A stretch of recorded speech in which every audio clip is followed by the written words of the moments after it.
তেমন আমাকে ভালোবাসে না, আমার কাছে আসেও না, তেমন খোঁজ খবরও নেয় না। তো আমি তো তাকে ভালোবাসি যতটুকু তার ভক্ত, তাকে আমি কাছে পেতে চাই। সবসময় মনের ভিতরে একটা আগুন জ্বলতেই থাকে, কিন্তু এটা সে বোঝে না। না বোঝার কারণে এরকম করতে হতে আমি বেশ কিছুদিন কেটে যায়। কত আর কাটাইতে পারি। লাস্টে যা সিদ্ধান্ত নিলাম দেবরের সাথে সম্পর্ক করব। তো দেবর আসে যায়, কথা বলে, যা বলি তাই শুনে, কথা বলে আমাকে সময় দেয়। তো দেবরের সাথে শুরু করলাম আমার জীবন সব কিছু করার পরেও পরে একটা বাচ্চা নিলাম।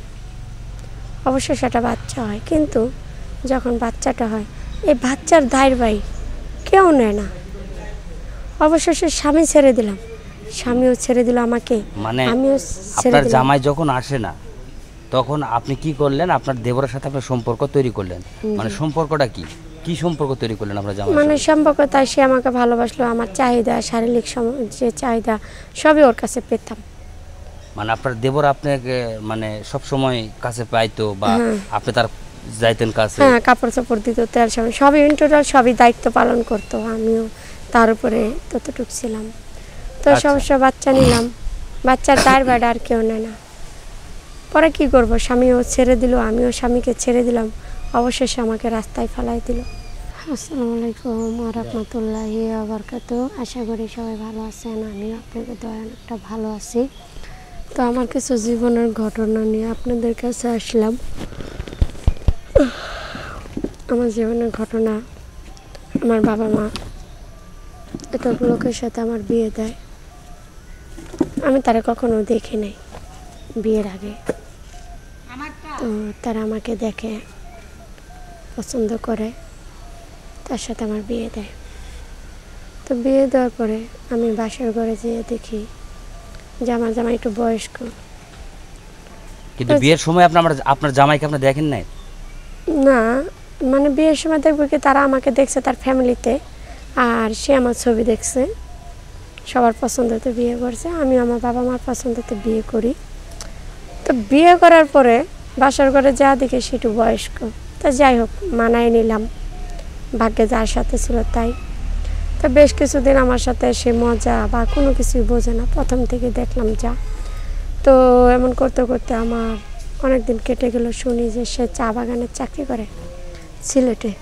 আসলে চা বাগানে কাজ করে রিয়েল না আরও কিছু করে সেটা আমি জানি না। তো জানি না, সে তেমন আমাকে ভালোবাসে না, আমার কাছে আসেও না, তেমন খোঁজ খবরও নেয় না।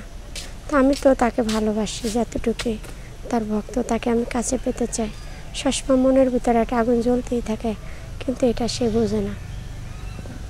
না বোঝার কারণে এরকম করতে হতে আমি বেশ কিছুদিন কেটে যায়। কত আর কাটাইতে পারি। লাস্টে যা সিদ্ধান্ত নিলাম দেবরের সাথে সম্পর্ক করব। তো দেবর আসে যায়, কথা বলে, যা বলি তাই শুনে, কথা বলে আমাকে সময় দেয়। তো দেবরের সাথে শুরু করলাম আমার জীবন সব কিছু করার পরেও পরে একটা বাচ্চা নিলাম। অবশ্য সেটা বাচ্চা হয়, কিন্তু যখন বাচ্চাটা হয় এই বাচ্চার দায়ভার কেউ নেয় না।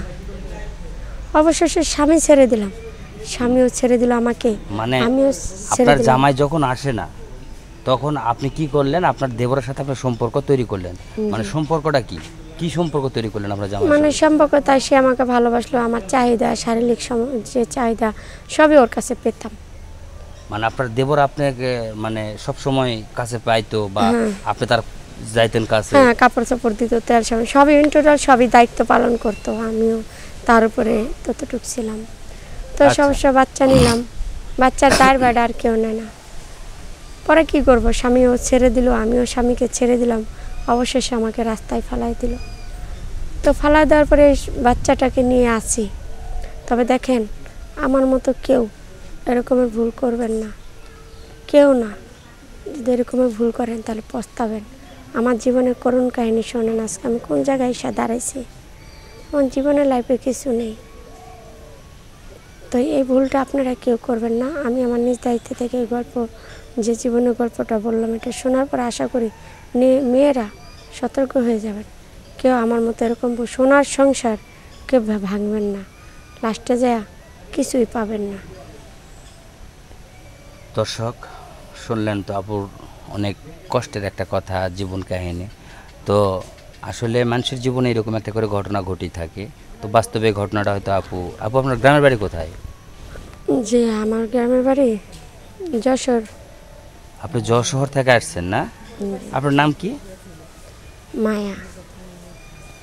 আচ্ছা, যাই হোক, এখন আপনি আপনার জীবন কাহিনী বললেন, আপনাকে অশেষ ধন্যবাদ। ভালো থাকবেন দর্শক। আর আপুর গল্পটি যদি কারো ভালো লাগে অবশ্যই আপুকে একটু কমেন্ট করে দিবেন।